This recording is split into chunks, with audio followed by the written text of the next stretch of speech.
Bismillahirrahmanirrahim. Bismillah, alhamdulillah, wassalatu wassalamu ala rasulillah sayyidina wa maulana Muhammad ibn Abdullah wa ala alihi wasahbihi wa mawala amma ba'd. Yang punya PDF-nya dibuka. Al-Fiqhul Islami wa Adillatuh. Kalau di sini halaman 150 itu. Di scrollnya itu.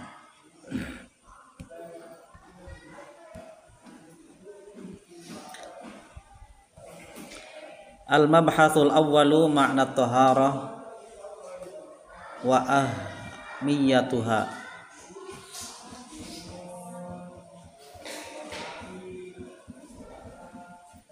Wa ahammiyatuha. Pembahasan pertama tentang makna taharah dan arti pentingnya. Taharah ini berbeda makna dari beberapa mazhab. Kalau menurut mazhab Syafi'i kan taharah itu dibagi dua, taharah dari najis dan taharah dari hadas. Kalau taharah dari najis itu ada cara-caranya sendiri. Kalau najis dengan berbedanya najis.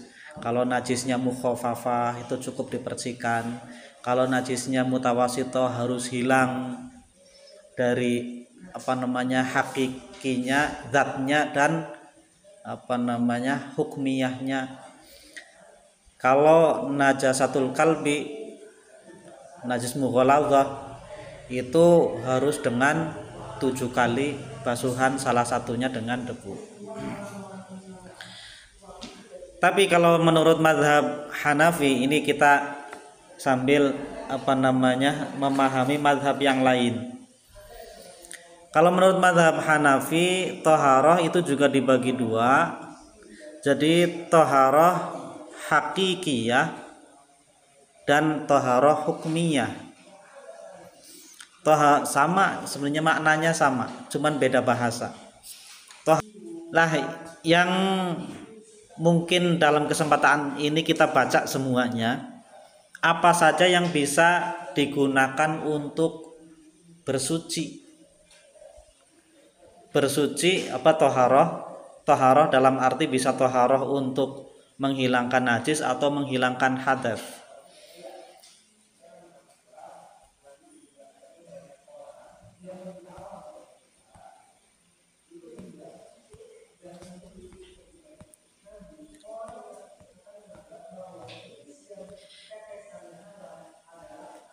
Yajuzu raf'un najasati min mahalliha bima ya'ti.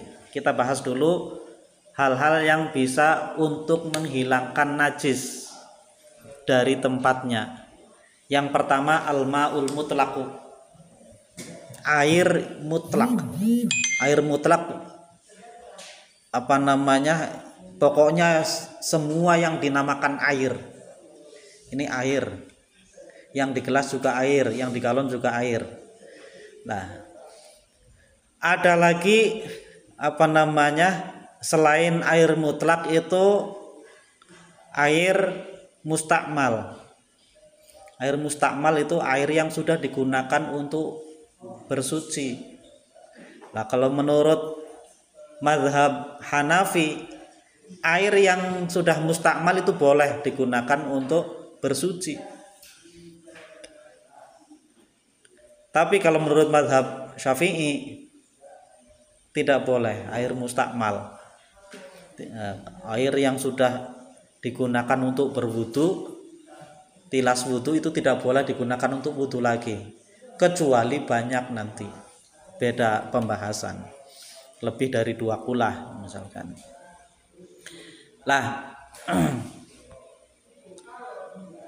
Ada air yang kalau di mazhab Syafi'i itu ada air yang tohir mutahhir, yang suci mensucikan, ada tohir ghairu mutahhir, suci tapi tidak mensucikan, yaitu salah satunya air mustakmal. Terus air yang sudah yang sudah berubah, berubahnya karena bercampur dengan sesuatu yang suci, tapi nama airnya sudah jadi berubah. Contohnya, satu gelas air putih aqua misalkan, itu boleh digunakan untuk bersuci, cukup untuk wudhu itu satu gelas. Kalau satu gelas itu dicampur dengan satu saset kopi kapal api jadi airnya disebutnya apa? Air kopi. Tolong buatkan kopi itu biasanya tuh yang datang bukan cuman kopi, tapi kopi dan air yang sudah bercampur, itu namanya air kopi. Ada lagi air teh. Nah, air tapi sudah berubah namanya. Ada air yang lain, mungkin air apa itu, yang namanya sudah berubah, bukan air mutlak lagi. Itu tohir tapi ghairu mutahhir. Tidak bisa digunakan wudhu air kopi itu. Air teh juga nggak bisa, karena bukan mutlak lagi. Tapi kalau menurut menurut mazhab Hanafi boleh.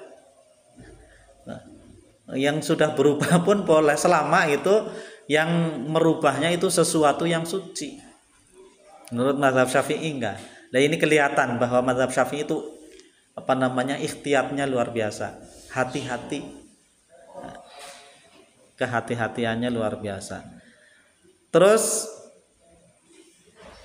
ada air mutanajis, air yang kena najis, itu jelas udah nggak boleh digunakan untuk bersuci. Lah, yang kedua, hal yang bisa digunakan untuk membersihkan najis adalah al-ma'iat at-thahirah, yaitu sesuatu yang cair dan suci.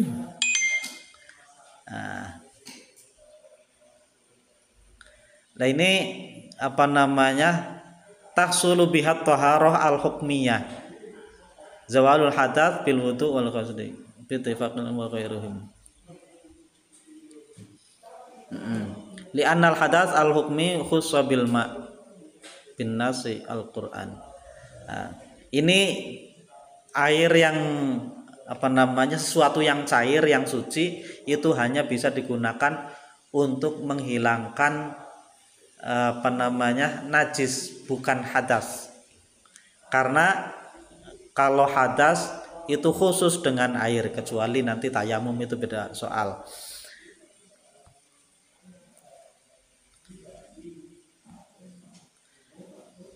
Di antaranya yang bisa mensucikan itu di sini menurut mazhab Hanafi, wa tahsulu bihat taharah al-haqiqah, sesuatu yang cair dan suci itu bisa menghilangkan untuk digunakan sebagai taharah hakikiyah, itu wahya zawalun najasah al-haqiqiyah, digunakan untuk menghilangkan najis hakiki. Anit taubi wal badani, dari baju dan badan. Inda Abi Hanifah wa Abi Yusuf. Abi Yusuf itu ada muridnya Imam Abu Hanifah. Contohnya mithlu ma'il waradi wa zuhri wal khulli wa siru syajari wa samari min ramadin. Seperti apa? Seperti air yang yang dari getah-getah tumbuhan yang bisa digunakan untuk digunakan sesuatu najis. Ada najis yang lengketnya susah hilangnya, itu bisa hilang itu dengan getah-getah tumbuhan misalkan. Atau misalkan kita dengan bensin itu sesuatu yang cair, menurut mazhab Hanafi itu boleh. Tapi menurut Syafi'i itu enggak boleh. Ini beberapa nanti hal-hal yang menurut Hanafi itu boleh digunakan untuk untuk menghilangkan najis. Kenapa kita perlu tahu? Karena sebenarnya mazhab-mazhab yang lain itu juga semuanya ada dasarnya. Artinya imamnya jelas. Pada momen-momen tertentu ketika darurat, nggak ada kita yang misalkan kita kekeh dengan menggunakan mazhab Syafi'i itu tidak bisa dilaksanakan, gunakan mazhab yang lain. Nah, dalam situasi tertentu darurat. Misalkan untuk menggunakan untuk menghilangkan najis kita mau sholat, nggak ada yang lain, adanya bensin. Ada sedikit air atau bahkan nggak ada di tengah gurun. Dengan apa ya? Dengan bensin itu. Artinya paling tidak menurut mazhab Hanafi itu boleh. Dan itu sah, talfik itu istilahnya, kita berpindah mazhab dalam situasi tertentu. Dan ini juga oleh jemaah haji atau jemaah umroh itu kalau sedang tawaf itu talfik gitu, menggunakan mazhabnya mazhab Maliki, tentu dengan ketentuan-ketentuan tertentu nanti. Kemudian yang ketiga, wanahwiha, dan yang selain itu dari getah tumbuhan itu seperti hattarik fatadhuru asba'a, sampai misalkan dengan ludah. Ada najis itu di tangan itu susah dihilangkan, dengan ludah itu bisa. Ludah kan suci, nah, dibersihkan adanya dengan itu ya bisa. Ini menurut Hanafi. Terus ad-dallaku, dengan menggosok-gosok, digosok-gosok juga bisa hilang. Menurut Hanafi. Tapi kalau menurut Syafi'i bisa nggak digosok-gosok? Nah, kalau misalkan ada kotoran binatang itu di tangan, menurut Syafi'i caranya bisa suci itu gimana caranya? Dibuang dulu najisnya, najis zatnya, hakikatnya, terus kemudian bisailil ma'i, itu dengan menyiramkan, harus ngalir. Jadi kalau ada kotoran-kotoran di lantai masjid itu ya jangan dilap doang, minimal dialirkan sedikit aja itu. Tapi udah digosok-gosok dengan tisu, udah kalau perlu dijilat. Udah hilang, baru dialirkan sedikit aja, yang penting airnya ngalir gitu dikit, itu suci. Terus baru dilap lagi. Itu kadang banyak yang kurang tepat, DKM atau marbot masjid itu hanya langsung pakai pel itu. Diambil pakai pel. Ya pel kan nggak ngalir airnya. Padahal harusnya itu airnya mengalir. Nah, walaupun sedikit dialirkan, setelah itu baru dipel. Nah, itu. Jadi ketentuan fikihnya tercukupi. Nah, selanjutnya yang keempat, al-mashu alladzi yazulu bihi atharun najasah, dengan mengusap. Kalau memang tidak dengan digosok-gosok, cukup diusap bisa hilang, nggak apa-apa. Menurut mazhab Hanafi itu boleh. Tapi menurut Syafi'i harus dengan air tetap. Kalau enggak ya harus dengan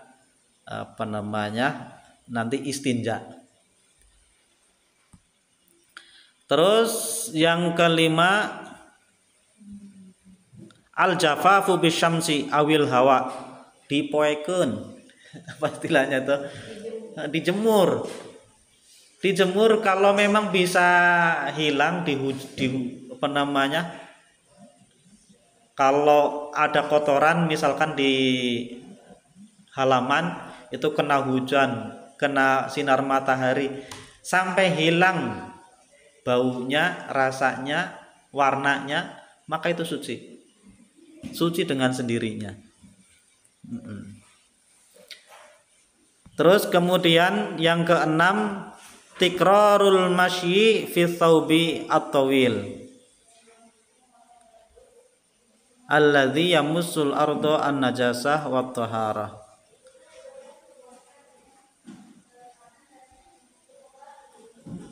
Misalkan karena diinjak-injak terus atau dipakai kita punya jubah yang panjang, jubahnya panjang, di bawahnya itu ada najisnya. Ketika kita jalan itu keseret-seret kena kena tanah. Kalau dengan terseret-seret terus di bawah jalan itu bisa hilang, itu najisnya hilang dengan sendirinya. Jadi menghilangkan najis tanpa disengaja, yaitu jubahnya diseret-seretin aja itu. Nah, tikrarul masyi, mengulang-ulang jalan gitu. Terus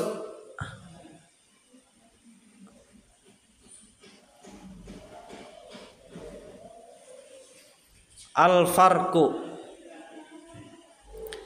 yadhuru bihi maniyul insani idza asaba thawba wa jaffa wala yadurru baqa'u atharihi, yaitu cuman dengan mengelap. Jadi mengusap, ini mengelap misalkan ada mani, itu dilap cukup.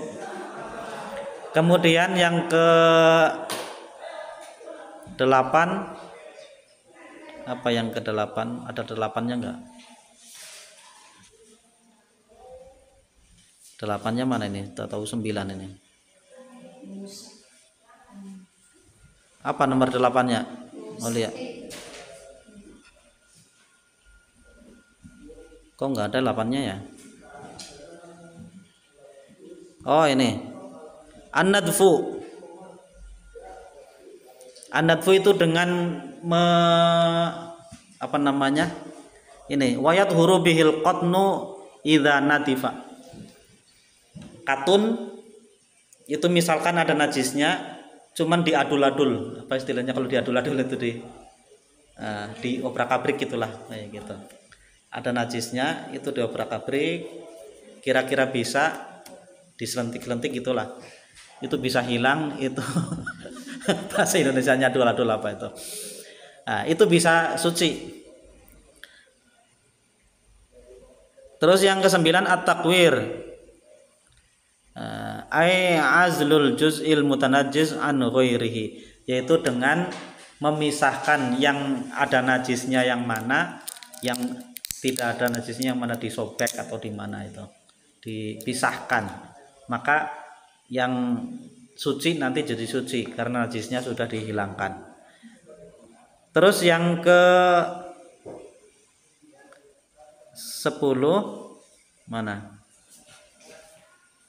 Qismatul mutanajjis bi faslil ajza an najasah anil zahirah, yaitu dengan membagi, ya, atau sama seperti tadi, dengan memisahkan juz yang ada najisnya dari zahirnya. Kalau nempel ya tinggal najisnya itu yang dibuang. Terus al-qawan 11-nya al-istihalah ay tahawwalul aina an najasah binafsiha, yaitu berubah zatnya dengan sendirinya, seperti arak itu berubah menjadi cuka. Nah, itu tapi dengan sendirinya, dengan catatan. Atau bahkan di sini damil ghazal miskan, darah rusak itu jadi misik, jadi minyak wangi, bisa ya. Itu bisa jadi suci itu. Tapi kalau berubahnya itu dengan sendirinya. Terus yang ke-12 ad-dibagh lil julud an najasah, yaitu dengan menyamak, udah biasa itu. Najis itu bisa kulit yang najis itu bisa disamak.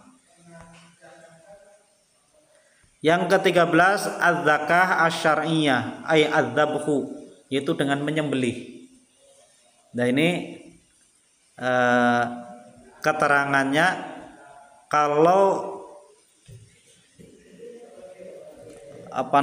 hewannya bukan hewan yang halal, misalkan binatang buas, itu caranya bisa suci itu dengan disembelih. Ini mungkin mazhab yang lain itu. Kalau mazhab Syafi'i tetap aja najis, karena binatangnya sudah najis. Terus yang ke-14 an-naru tathuru fi mawadi. Nah ini api itu bisa mensucikan. Ini menurut mazhab Hanafi. Contohnya apa? Contohnya kalau batu bata yang masih mentah ada najisnya dibakar jadi matang, itu jadi suci. Alasannya apa? Alasannya menurut mazhab Hanafi itu manusia itu kalau masuk surga itu posisinya memang sudah suci, dia itu udah nggak ada dosanya. Manusia bisa masuk surga dengan catatan dia itu tidak punya dosa. Nah, kalau syahid itu langsung dosanya terhapus semuanya, maka dia bisa langsung masuk surga tanpa dihisab dulu. Nah, kalau dia itu masih punya dosa harus dibakar dulu. Kalau dosanya sudah habis dibakar, maka baru bisa suci. Itu logikanya itu. Makanya sesuatu yang najis itu bisa suci dengan dibakar. Artinya api itu bisa menjadi media untuk mensucikan. 15 nazhul bi'ri al-mutanajjisah, enggak kelihatan ini. Nazhul bi'ri al-mutanajjisah au ghoran ma'ul bi'ri qadra ma yajibu nazhuhu minha mutahharun laha kan nazhi. Wan nazhu huwa nazhu ma wajaba minal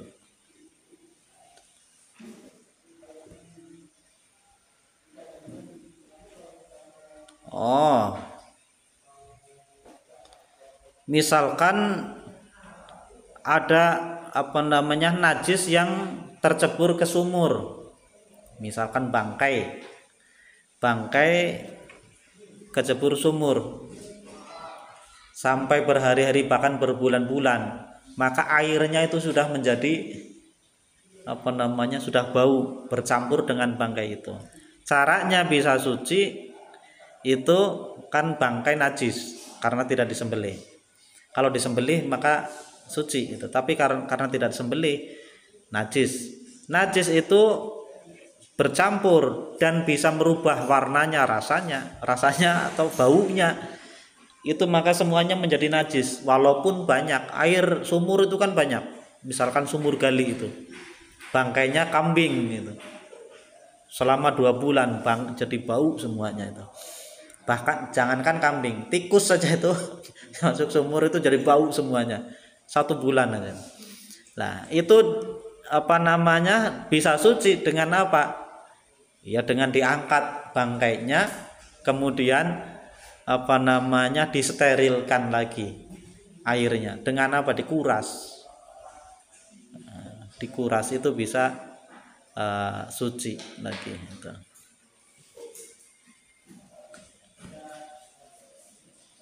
16 dukhulul ma'i min janibi wa khurujihi minal janib al-akhar fi khawdin saghirin mithliha kana fihi 3 marrat. Masuk air dari satu sisi dan keluarnya dari sisi yang lain. Misalkan memasukkan air, ada pralon, di tengah-tengahnya ada najisnya. Yang penting memasukkan air di satu sisi dan keluarnya di sisi yang lain, itu bisa mensucikan. Kemudian 17, al-hafru ay qalbul ardi yaj'alul a'la asfal. Membalik, kalau di tanah itu ada najisnya, dibalik aja tanahnya, digali. Atau di keramik itu ada najisnya, malas untuk nyuci, keramiknya dibalik. Atau sajadah di atasnya ada najisnya, itu dibalik sajadahnya. Ghuslu tarfi thawbi awil badan. Terus yang ke-18 adalah membasuh ujung baju atau badan. Ya, kalau ada di baju tengah-tengah ya dibuat seperti runcing kayak gini. Jadi ujungnya saja yang dibersihkan, dibuang najisnya. 18. Masih ada lagi enggak? Udah ya. 18 cara mensucikan najis, itu banyak ya. Nah, ada pertanyaan silakan. Ya.